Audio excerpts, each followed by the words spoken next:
Morning student, कैसे हैं आप लोग? उम्मीद करते हैं कि आप लोग सारी पढ़ाई अच्छे से चल रही होगी। और आज जो हम लोग करेंगे वो चैप्टर 5 ही पढ़ेंगे। चैप्टर 5 का नाम क्या है? Measurement of length and time. तो हम लोग लेंथ और टाइम का मेजरमेंट कैसे करते हैं ये चीज़ करेंगे। आपकी जानकारी के लिए हम बता दें कि measurement of length and time भी हम लोग अच्छी तरीके से पढ़ चुके हैं। ऐसा नहीं है कि ये सारी चीज़ हम लोग नहीं पढ़ चुके हैं। इसका प्रॉपर नोट्स हमने आपको भेजा है, हर टॉपिक का नोट्स भेजा है। इस पर पूरा हम लोगों ने डिस्कस किया है, इस पर अच्छी तरीके से समझा है। मेजरमेंट क्या होता है, फिजिकल क्वांटिटी क्या होता है, स्टैंडर्ड यूनिट क्या होता है, ओके, और ट्रेडिशनल यूनिट क्या होता है। ये सारी चीज़ों को बहुत अच्छी तरीके से, लेंथ क्या होता है, टाइम क्या होता है, कब मेजरमेंट क्या होता है, उसके फंडामेंटल यूनिट, ये सारी चीज़ डिस्कस कर चुके हैं। रैपिड रिवीजन आप लोग देखिए, और जो भी आपको पढ़ाया जाता है उसको बहुत अच्छी तरीके से उसको बहुत अच्छी तरीके से देखिए, उसको पढ़िए और उस पर एक नोट्स बनाइए, क्योंकि हम आपको प्रॉपर नोट्स देते हैं। ओके, प्रॉपर नोट्स बनाइए, और जो भी चाहे वीडियो देखा जा रहा है उसको लाइक कीजिए, सब्सक्राइब कीजिए, ओके, और ज़्यादा से ज़्यादा लाइक कीजिए। ओके, इससे क्या होगा कि मेरा मोटिवेशन लेवल क्या होता है, बढ़ जाता है। जितना ज़्यादा लाइक्स आएंगे उतना ज़्यादा मोटिवेशन लेवल क्या होगा, बढ़ जाएगा। तो लाइक्स में कमी नहीं होनी चाहिए, ओके, और कमेंट्स में कमी नहीं होनी चाहिए। इससे क्या होता है कि टीचर का मोटिवेशन बढ़ जाता है। ओके, तो चलिए स्टार्ट करते हैं। आज जो हम लोगों का टॉपिक है, आज हम लोग डिस्कस करेंगे ऑब्जेक्टिव टाइप। इस चैप्टर का ऑब्जेक्टिव, थ्योरी टाइप तो हम लोग ऑलरेडी डिस्कस कर चुके हैं। तो आज हम लोग ऑब्जेक्टिव टाइप और वेरी शॉर्ट आंसर के कुछ क्वेश्चन को डिस्कस करेंगे। तो चलिए स्टार्ट हो जाते हैं। कंसंट्रेट बनाए रखिए, ready, study and go. Start में चलिए समझते हैं। चलिए, हम लोग का टॉपिक है what does the physical quantity volume refers to. Physical quantity में वॉल्यूम को बताने वाला चीज क्या है? ओके, तो आपका ऑप्शन बहुत सारे हैं, तो उसमें ऑप्शन सी ऑप्शन इसलिए होगा क्योंकि वॉल्यूम के बारे में कौन बताता है?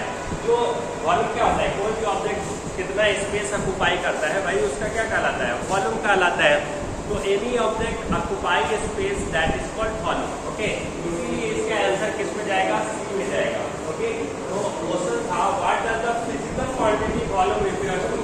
कौन से ऐसे फिजिकल क्वांटिटी है जो वॉल्यूम के बारे में, अगर वॉल्यूम है तो वो किस चीज के बारे में बताएगा? Space of an object.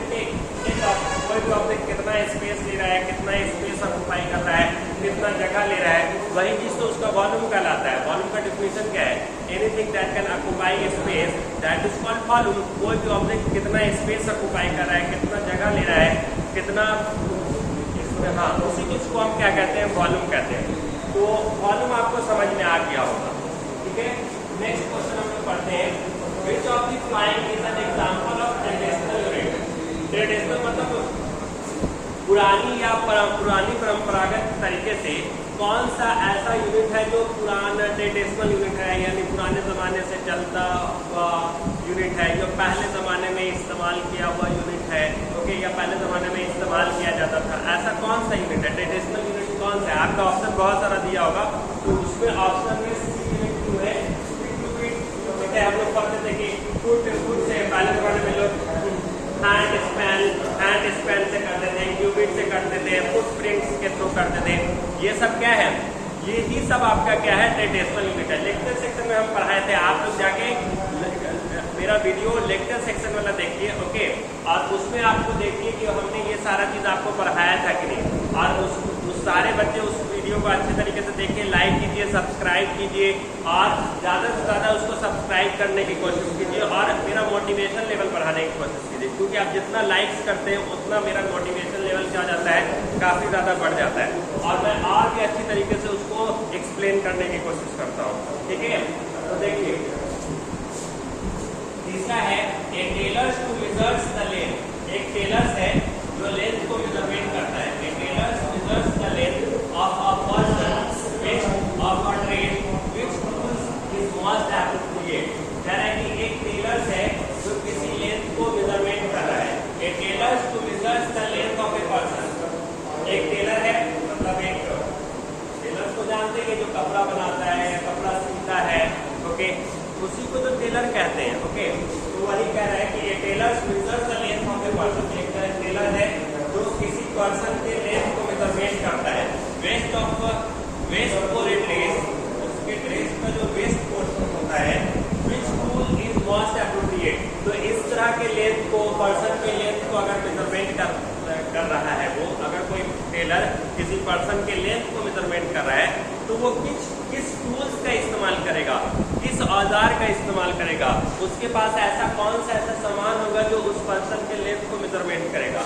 Taylor के पास जनरली क्या होता है, आप ही आप कपड़ा सिलवाने जाते हैं टेलर के पास, तो वो आपके ब्रेस्ट को, मतलब आपके ये चेस्ट को और उसके बाद हैंड्स को, ये सारी चीज को कैसे करके आप मेजरमेंट करता है, वो मेजरिंग टेप से मेजरमेंट करता है। किससे मेजरमेंट करेगा, मेजरिंग टेप से मेजरमेंट करेगा। तो इसका आंसर बाबू क्या होगा, मेजरिंग टेप से मेजरमेंट करेगा। ठीक है, कोई दिक्कत, इसका आंसर मेजरिंग, मतलब इसका आंसर भी जाएगा। ठीक है, चलिए इस और क्वेश्चन क्या कर रहा है, what is the year in Gagan. Okay, what is the year in Gagan measurement if he measures rope with 410 metre. कह रहा है what is the year in Gagan measurement, Gagan measurement का क्या ईयर है, what is the year in Gagan if he measures rope to be 410 metre but the actual length mention on the packaging is 400 metre. Okay, तो कह रहा है, देखिए question को अच्छी तरीके से समझिए। क्वेश्चन ये कह रहा है what is the year in Gagan measurement. गगन कोई चीज को नापता है, मापता है। ओके, उसको मापने के बाद वो किससे मापता है, किसी measures rope to be 410 metre. वो अगर जो मेजरमेंट करता है, एक रोप से मेजरमेंट करता है। मेजरमेंट में उसको क्या मिलता है कि ये जो इसकी लंबाई है, मापने के बाद उसको पता चलता है कि ये इसका लेंथ कितना है, 410 metre. But actual length mention, लेकिन एक्चुअल में वास्तविक में तो उसका लेंथ जो पाया जाता है वो 400 मीटर पाया जाता है। तो बताइए कि वो कितना, क्या ईयर कर रहा है, कितना मीटर ही वो ईयर कर रहा है। तो ऑब्वियसली एक्चुअल 400 है और आता है 410। तो 410 में से अगर आप 400 को माइनस कीजिएगा तो क्या 10 मीटर नहीं आएगा, इसीलिए इसका आंसर बी होगा। ईयर को फाइंड आउट करने का, तो जो आपका एक्स्ट्रा मेजरमेंट ऑफ लेंथ और एक्चुअल मेजरमेंट ऑफ लेंथ में से हम माइनस कर देंगे तो हमको पता चल जाएगा कि मेरा ईयर क्या है। इसीलिए हम 410 मीटर में से 400 मीटर को क्या करेंगे, माइनस कर देंगे, तो आपका 10 मीटर आ जाएगा और जो 10 मीटर आएगा वो आपके ईयर को ही बताएगा। ठीक है, तो इसीलिए इसका आंसर बी जाएगा। ठीक है, चलिए दूसरा क्वेश्चन कह रहा है कि how many millimetres are there in 0.75 metre. तो 0.75 मीटर्स में कितने मिलीमीटर्स होंगे। ओके, तो आपने पढ़ा है kilo, hecto, decametre, deci, centimetre. Okay, आप पढ़े हैं ना मैथ में, kilo, hecto, decametre, deci, centimetre. और ये it is just like a math question. Okay, it is a science question is also, but it just like a math question. अब आप 0.75 metre को मिलीमीटर में नहीं बताओगे तो क्या बताओगे, बताओ। तो ऑब्वियसली जब आप इसका कन्वर्शन करोगे ना 0.75 मीटर का, तो इसका आंसर क्या आएगा, 750 मिलीमीटर। ओके, कैसे आएगा, अब कहोगे कि सर ये कैसे आएगा। तो ये देखो 0.75, इसमें आप डेसिमल हटाओगे तो ये क्या हो जाएगा, 100 हो जाएगा। और इधर आप क्या करोगे, कितना से मल्टीप्लाई करोगे, 100 से मल्टीप्लाई, 1000 से मल्टीप्लाई करोगे।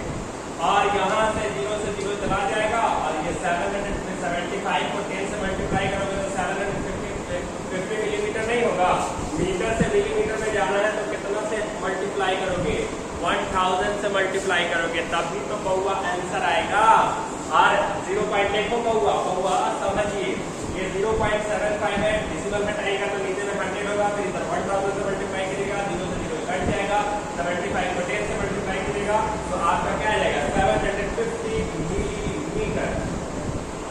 आ गया, एकदम समझ में आ गया। चलिए यहाँ तक समझ में आ गया, इसीलिए इसका आंसर बी में जाएगा। ठीक है बाबू, तो इसका आंसर 750 मिलीमीटर। दूसरा क्या रहा है, रेस स्टार्ट एट 2 PM। एक रेसिंग होता है, उसका उस रेस एक रेस स्टार्ट होता है, एक और रेस स्टार्ट होता है। वो कितने बजे स्टार्ट होता है? 2 PM, मतलब दिन में 12 बजे के बाद आपका क्या होता है? AM शुरू होता है कि PM शुरू होता है? आप जाहिर सी बात है रात के 12 बजे के बाद आपका AM शुरू हो जाता है। और ये AM कब तक चलता है? दिन के 12 बजे से पहले तक। फिर दिन के 12 बजे के बाद फिर ये क्या हो जाता है? PM शुरू हो जाता है। यहाँ पर दिन के 12 बजे के बाद ये क्या है? मतलब दिन का टाइम है, दिन के दोपहर, दिन के में 2 बजे ये रेस हो रहा है।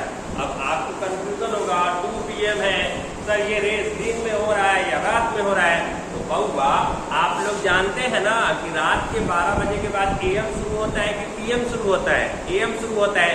AM अब ये कब तक चलता है? 12 बजे से, रात के 12 बजे से दिन के 12 बजे से पहले तक ये AM तक चलता रहता है। और जैसे ही 12 बजे बाद हो जाता है तो वो PM शुरू हो जाता है।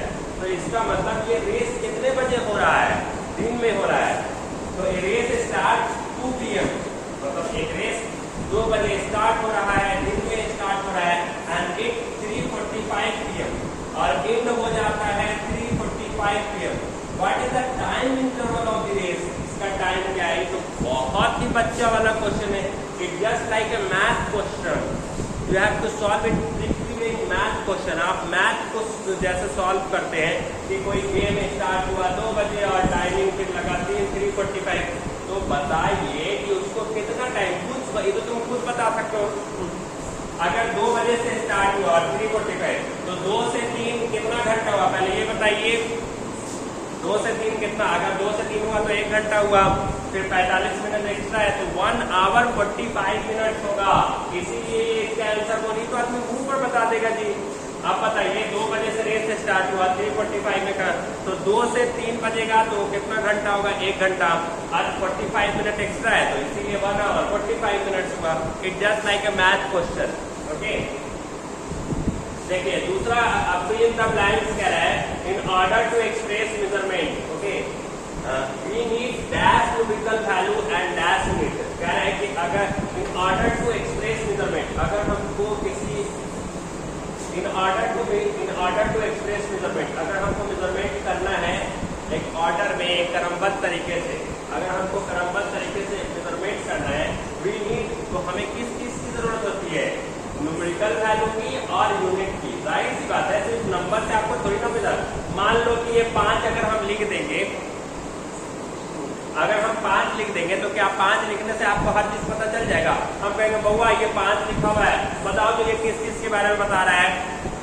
सर ये 5 लिखने से तो नहीं समझ में आएगा। अगर हम सिर्फ 5 लिख देंगे तो 5 लिख देने से हम पूछेंगे बताओ तो ये बाबू लेंथ के बारे में बता रहा है कि टाइम के बारे में बता रहा है कि मेजरमेंट मास के बारे में बता रहा है कि टेम्परेचर के बारे में बता रहा है? बउआ ये नंबर लिखने से नहीं पता चलता है। ये चीज पता चलता है कि जब तक आप किसी नंबर के साथ यूनिट नहीं ऐड करोगे तो कैसे पता चलेगा? अगर हम 5 के साथ m लगा दिए, अच्छा सर इसका मतलब आप लेंथ के बारे में बता, अच्छा ये लेंथ तुमको कैसे समझ में आया? ये m लगने से समझ में आया। अगर यही हम m हटा दें तो क्या आपको समझ में आएगा? नहीं आएगा। अच्छा 5 के साथ हम s लगा दें, अच्छा सर इसका मतलब आप टाइम के बारे में बात कर रहे हैं। अच्छा यहाँ से हम s हटा दें और यहाँ पर 5 के साथ kg लगा दें, अच्छा सर तो आप किलोग्राम के बारे में बात कर रहे हैं। इसका आइडिया आपको कैसे पता चल रहा है? यूनिट से तो पता चल रहा है कि नंबर से पता चल रहा है। नंबर तो नंबर होता है, लेकिन उस नंबर को एक पहचान कौन देता है? वो यूनिट देता है। ओके, अभी आपकी पहचान किससे होगी? आपके माँ बाप से। आपका भी जब तक फिर आप अपना एक नेम टेम कर लोगे तो फिर आपका अपना एक लेवल बन जाएगा, पहचान बन जाएगा। ठीक है, तो चलिए आगे बढ़ते हैं। देखिए दूसरा क्वेश्चन कह रहे हैं numerical value as a unit. कह रहा है error in measurement is the difference between, अगर कोई हम मेजरमेंट करते हैं उसमें कोई एरर आता है, मतलब गड़बड़ी आता है, गलतियां होती हैं, तो क्या रहता है? Error in measurement is the difference between the dash value and the measured value of the length of an object. तो इसमें क्या रहता है? Error in measurement is the difference between, अगर हम मेजरमेंट करते हैं उसमें डिफरेंस करते वक्त एरर आ रहा है, गलती आ रहा है, तो वो किस चीज का डिफरेंस होता है? एक्चुअल वैल्यू और हाँ, जो हम एरर ला रहे हैं वही कह रहा था, error is the measurement is the difference between the actual value and measured value. जो हम मेजरमेंट कर रहे हैं वो वैल्यू और एक्चुअल वैल्यू का जो डिफरेंस होता है ना, वही आपका एरर को बताता है। मतलब जो आपका मेजरमेंट करने के बाद जैसे हम यहाँ पर निकाले थे ना एरर, कि आप जैसे आप कोई चीज को मेजरमेंट, गगन किसी चीज को मेजरमेंट, यही क्वेश्चन को देखिए, इसका यही है कि मान लो कि गगन कोई चीज को मेजरमेंट कर रहा है, मेजरमेंट करने पर उसका वैल्यू आया था 410 मीटर, फिर बाद में पर उसका एक्चुअल वैल्यू मेजरमेंट करता है तो वो तो सिर्फ 400 मीटर आ रहा है, तो वो कितना है, कितना इधर कर रहा है। 10 मीटर ये हम लोग कैसे लाए थे, ये 10 मीटर हम लोग लाए थे रिजल्ट वैल्यू हम लोग कर रहे थे, तो ये क्या आ रहा था, इसका गगन से आप कंपेयर कीजिए, कल 1 मिनट में आंसर मिलेगा आपको, समझ में आ जाएगा कि बाबू आप रिजल्ट गगन के केस में वही था कि जब वो मेजरमेंट करा तो इसका रिजल्ट वैल्यू क्या आ रहा था 410 मीटर, बट एक्चुअल वैल्यू इसका क्या था 400 मीटर था। तो एरर कैसे, तो एरर निकालने का क्या फॉर्मूला होता है, एरर इज द, क्या कह रहा है, the error in the measurement is the difference between, difference होता है किसका, मेजर्ड वैल्यू और एक्चुअल वैल्यू। तो एरर का फॉर्मूला ही होता है कि मेजर्ड वैल्यू में से एक्चुअल वैल्यू को हम माइनस करेंगे तो वो वैल्यू हमारा क्या हो जाएगा, एरर वैल्यू हो जाएगा। ओके, तो एरर वैल्यू, इसीलिए आपका मेजर्ड वैल्यू क्या था 410 मीटर और एक्चुअल वैल्यू आपका क्या था 400, तो 410 मीटर में से 400 को माइनस किया तो 10 मीटर नहीं आएगा, तो इसीलिए इसका आंसर 10 मीटर था। ठीक है, चलिए अब दूसरा क्वेश्चन क्या है, कह रहा है a dash has a dial and no moons and measure time. तो इसका क्या होगा, सन टाइम। सन टाइम क्या होगा, आपको पहले से पता है कि पहले जमाने में लोग टाइम को कैसे मेजरमेंट करते थे, सन टाइम्स के थ्रू, सन के थ्रू, सन कहाँ तक पे इसका रेंज आ रहा है, उसके हिसाब से हम लोग चीज़ों को फाइंड आउट करते थे, टाइम का पता करते थे। अब देखिए ट्रू और फॉल्स हम लोग पढ़ने जा रहे हैं कि ट्रू क्या, इसमें कौन सही है कौन गलत है। ठीक है,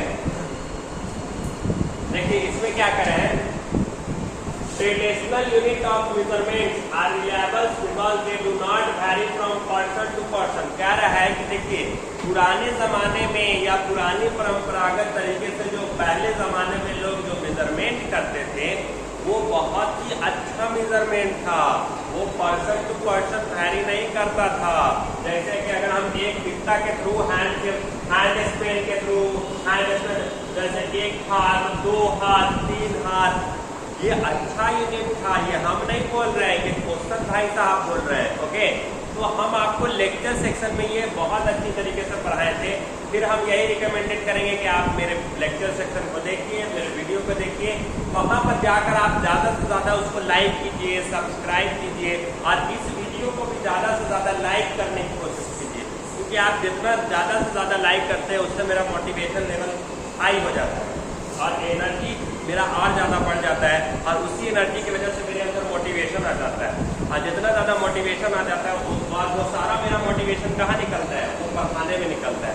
अगर आप चाहते हैं चीज़ों को बहुत और अच्छे तरीके से समझें तो आप ज़्यादा से ज़्यादा लाइक्स पे ध्यान दीजिए और उसको सब्सक्राइब करने पर ध्यान दीजिए। ठीक है, तो देखिए यहाँ पे क्या कह रहा है, ट्रेडिशनल यूनिट मेजरमेंट आ रही है, वही कह रहा है कि जो पुराने ज़माने में जो मेजरमेंट किया जाता था वो ज़्यादा क्या था, रिलायबल था, वो पर्सन टू पर्सन वैरी नहीं करता था। जबकि हम लेक्चर सेक्शन में बताए हैं, जब आप मेरा वीडियो देखने जाइएगा तो आपको पता चलेगा कि ऐसा नहीं है, ऐसा तो सर लेक्चर सेक्शन में नहीं बताया।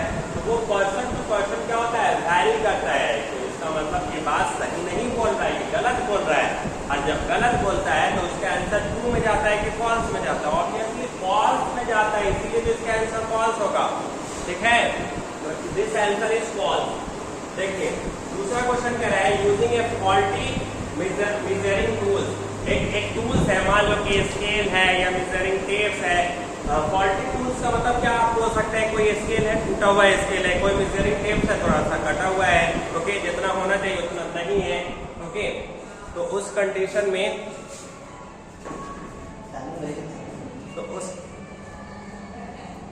तो उस कंडीशन में हम लोग क्या करते हैं,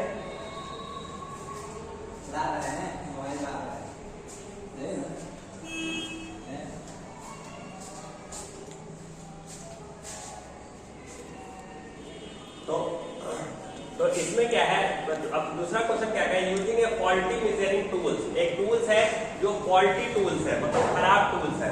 ओके, जैसे स्केल ही है टूटा हुआ रहता है, मेजरिंग टेप से टूटा हुआ है, फॉल्टी, वही इसमें क्वेश्चन कह रहे हैं, using A faulty measuring tools can cause observational errors in the measurement of length. तो ये बात सही है कि अगर फॉल्टी टूल्स होगा तो using A faulty measuring tools can causes observational error in the measurement of length. तो अगर कोई फॉल्टी टूल्स होगा तो आप उससे अगर मेजरमेंट कीजिएगा तो आप में कुछ एरर देखने को मिलेगा, गलतियां देखने को मिलेगी। अब जाहिर सी बात है, कोई स्केल 1 से लेकर 15 उसका 1 से 2 से 3 मीटर वाला टूटा हुआ है और उससे आप सोचने की कोशिश कीजिएगा, डायरेक्ट 3 मीटर से चेक कीजिएगा और दिखा देगा 10 मीटर, तो क्या एक्चुअल में उसका 10 मीटर होगा? 10 मीटर नहीं होगा, क्योंकि 3 मीटर पहले से टूटा हुआ है, वो 7 मीटर का होगा, या सेंटीमीटर वाला स्केल तो 7 सेंटीमीटर होगा। तो ये बात इसका सही है, एरर देखने को मिलेगा।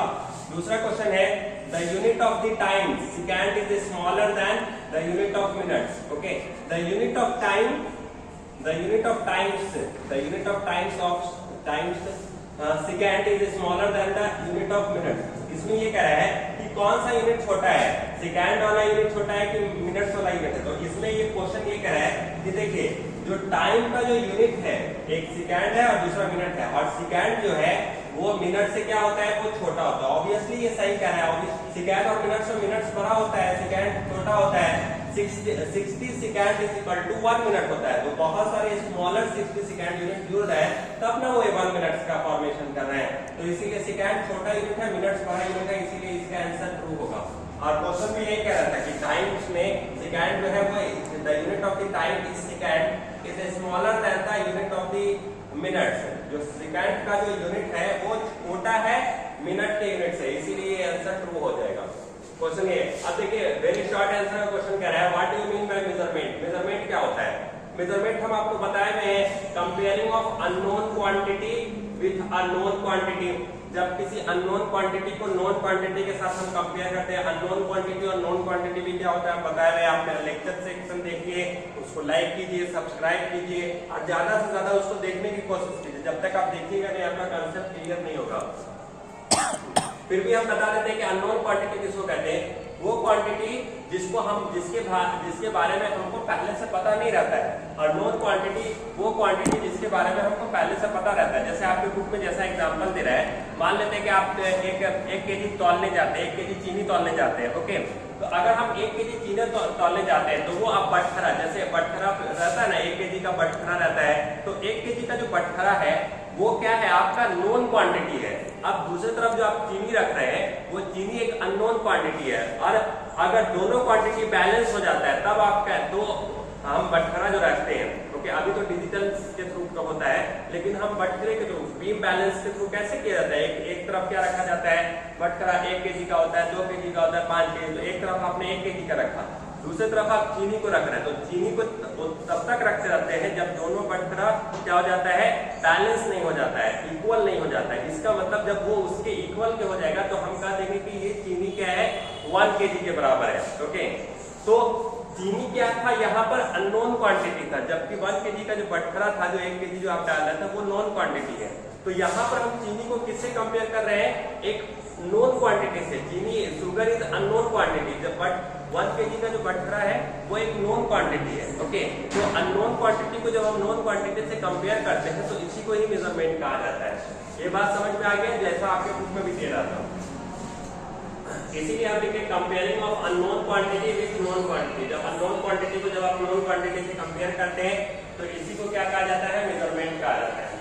दूसरा क्वेश्चन है, what do you mean by the unit of measurement? अब यूनिट क्या होता है? अब जैसे हम यहाँ पर हम आपको बताए थे कि मान लो कि 5 है, 5 क्या है, एक नंबर है, लेकिन ये नंबर के आगे जब आप कुछ जोड़ते हैं तभी आपकी पहचान बनती है। तो ये पहचान कैसे बनती है? इसके आगे अगर आप मीटर लगाते हैं तो आपको क्या पता चलता है कि लेंथ के बारे में बात हो रहा है। इसके आगे अगर आप केजी लगाते हैं तो आपको पता चलता है कि अच्छा ये मास के बारे में बात हो रहा है।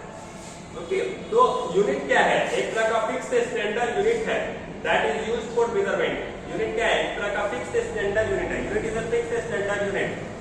फिक्स स्टैंडर्ड यूनिट, यूनिट क्या है? एक तरह का फिक्स स्टैंडर्ड यूनिट है जिसका इस्तेमाल मेजरमेंट करने के लिए करते हैं। ओके, देखिए आप कह रहे हैं name 3 standard unit of length. Length का 3 स्टैंडर्ड यूनिट बताइए। तो पहला तो क्या है, मीटर है, दूसरा क्या है, किलोमीटर है, और तीसरा क्या है, सेंटीमीटर है। तो 3 स्टैंडर्ड यूनिट ऑफ लेंथ क्या होगा, या तो हम मीटर में मेजरमेंट कर सकते हैं, या किलोमीटर या सेंटीमीटर। फिर कह रहा है नेम द ऐसा यूनिट ऑफ मास, मास का ऐसा यूनिट क्या है, तो ऐसा यूनिट ऑफ मास क्या है, केजी है। तो देखिए ये आज का हम लोगों का टॉपिक था। तो आज जितना भी सारा हम लोग टॉपिक पढ़े हैं, उम्मीद करते हैं कि ये सारी टॉपिक आपको बहुत ही अच्छी तरीके से, बहुत ही ढंग से समझ में आया होगा। और ये जितना भी सारा पीडीएफ जो हम लेक्चर दिए, इसको आपको प्रॉपर नोट्स बनाना है और इसको ज्यादा से ज्यादा लाइक करने की कोशिश करना है, क्योंकि आप जितना लाइक कीजिएगा उतना मेरा मोटिवेशन बढ़ेगा, उतना ही मैं और भी अच्छी तरीके से समझाने की कोशिश करूंगा। ठीक है, तो ठीक है, आज के लिए बस इतना ही रहने देते हैं। Thank you so much.